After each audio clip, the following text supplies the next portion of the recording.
ये उस कोने से लेके और वो जो बाउंड्री है वहां तक पूरी 6 बीघे जमीन है। और हमारे पापा और चाचा के बीच में इसी 6 बीघे जमीन के ऊपर लड़ाई थी, ठीक है ना? पता है वो तो, लेकिन अब क्या सोचा है आपने?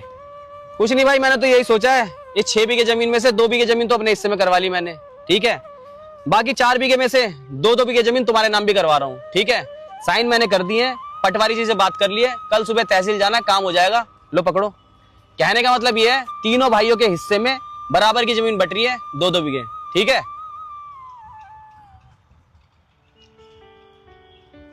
लेकिन भैया इस जमीन के तो 2 हिस्सेदार है ना, ताऊ जी और पापा जी।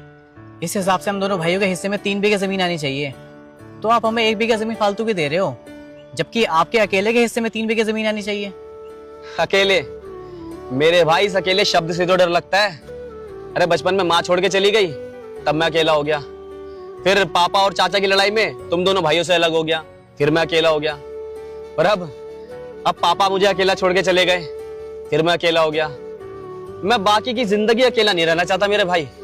तो ये जो लड़ाई की जड़ है ना, इस जड़ को ही खत्म कर देना चाहता हूँ। 1 बीघा जमीन फालतू ले लो, लेकिन मेरे भाई मैं बस इतना चाहता हूँ, तीनों भाई आपस में मिल के रहें, बस।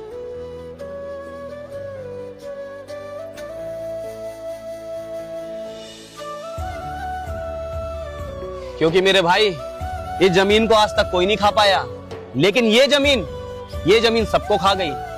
और वैसे भी जब खून के रिश्तों में दरार पड़ती है ना, तो मुलाकात सिर्फ मौत और जनाजे पे होती है। ये तो हमने पापा और चाचा की लड़ाई में देख ही लिया है ना।